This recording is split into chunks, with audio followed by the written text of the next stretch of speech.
Like and subscribe for more Reddit videos. Psychologists of Reddit, what made you realize you were treating a psychopath? My mum worked with a boy, 12 to 13 at the time, who had killed animals. He'd raped a sheep then cut its throat. He'd molested his younger brother. He was big for his age and wouldn't be allowed to be alone with female staff because he would always try to manipulate them and test his strength against them in subtle ways, i.e., he'd try to hug them but squeeze to see if they were strong enough to get out of it. They would often find drawings in his room of women tied up and mutilated. He wasn't allowed human-like toys anymore because he'd always destroy them, hang them, tie them up. The staff have all said it's only a matter of time before he actually kills a human, and at present there's nothing they can do about it because when he hits 16 he'll no longer be in their care. They had a certain degree of sympathy for him due to his upbringing. His mother was a junkie and would often sell him and his brother to pedophiles. They'd pick the boys up in a car, take them away, abuse them and then bring them back to her. Disgusting. Clinical psychologist here. At first I didn't know. If anything, given the context he was more put together than most of my patients. The subject of his criminal past came up. I only knew he had served prison time some years before, not what he was in for. I had met with him a month or two when this came up. Turns out it was 2 separate sentences served. Both were for rape. In both cases he was the exact thing we are afraid of, a guy lurking in a dark alley jumping a drunk girl. He told me about these things as if he was talking about the weather. When it dawned on me that he expressed no remorse or guilt whatsoever, I got the same cold, gut-wrenching kind of primal fear you feel when you're out for a walk and almost step on snake.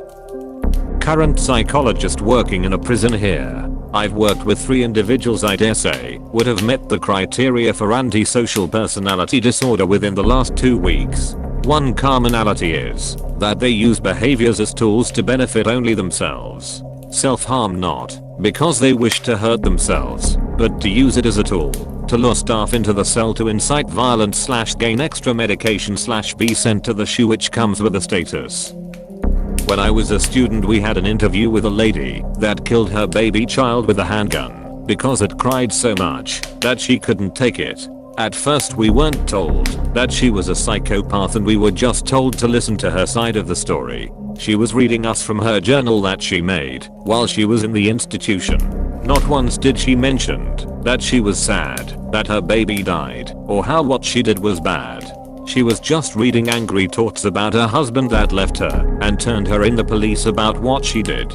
She was justifying the killing because the baby was so unbearable, and once she mentioned that she was angry and mad that her husband did not believe her, that she didn't have any other choice but to kill the baby. She was very smart and well spoken, and the whole time she was speaking she was trying to make us feel sorry for her for being locked up. We later learned that sometimes she was lying about not killing her baby and other times just brag about it, depending on who she was speaking with. Very normal looking person and very good speaker. Not a psych, but I was in the room where my mum was being evaluated. Well, I wasn't in the room. It was like a police interrogation room with the one-way glass. I was there because they needed to interview me for an outsider's perspective.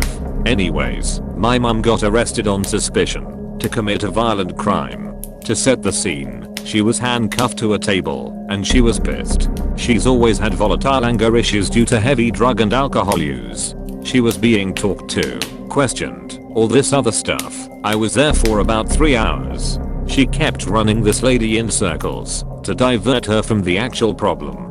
She was insanely calm, answering questions about various things that would scare a normal person.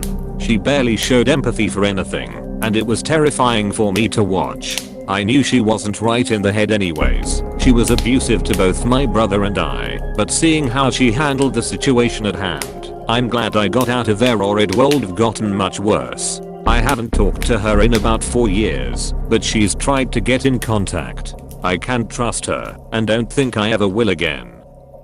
You feel it in your gut first, using a validated measure and constructing a thorough case history to discuss in supervision. This is how you test your gut feeling. But you feel it often quite quickly. It tends to begin with just a sense that something is off. When you're doing therapy with someone, we tend to build up quite a strong rapport with people.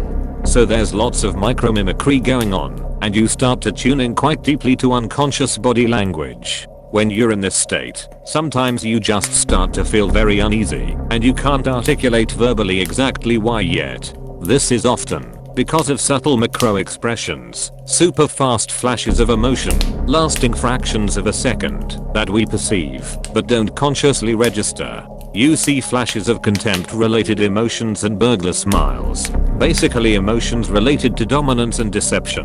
The next thing you'll notice is a lot of use of projection going on. This starts quite quickly, usually in an assessment session. I mean, as an aside, being assessed by someone else can feel quite threatening to anyone's self-image, let alone a psychopath's.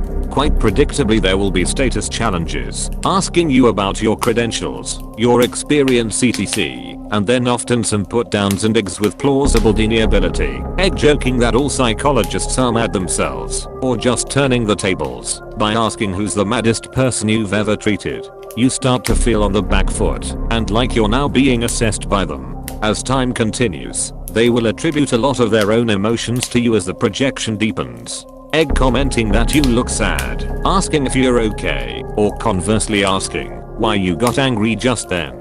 As time passes their effect turns from micro expressions to more overt dominant displays, leaning back, smirking, getting up and striding around etc. By this point your initial gut feeling is getting more supportive evidence, and it's time to bust out the validated measures. The biggest sign of all is a general unwillingness to show any vulnerability at all, or to be in a one-down position. The engagement will be superficial, often pally or matey, with lots of banter and joking, always flying close to the wind of outright mockery and contempt. They will start subtly and increasingly become overt in their need to control and dominate the therapy sessions. If the therapist maintains an aloof control, the ante may keep being raised and even end up with overt intimidation of the therapist. Not a psychologist, but a nurse who sees way too many psych cases. One time I had a part who was brought in after trying to break into a family's house while they were home. He was on my telemetry unit because his electrolytes were out of whack, and he was acting like he didn't remember trying to bust into an entire family's house with them home. He was getting antsy, but the hospital I worked at had a stupid fall risk policy that kept patients in bed, even if they were young/healthy/capable of being responsible for their fall. Mental health patients like to pace, especially when they start to feel like they are using it. So, anyway, I'm trying to keep dude in bed, because if his feet touch the floor a loud alarm would go off, pushing his crazy ass closer to the edge.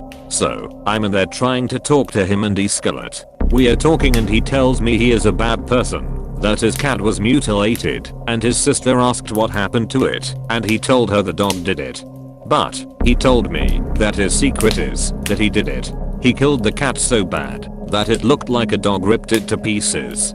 He also shared with me that he knew what he was doing when he tried breaking into the family's home, and that he wants to hurt people. Of course, I shared this info with the hospitalist and the psychologist, and, naturally, he was discharged free and clear the next day. No follow-up with the law or outpatient psych.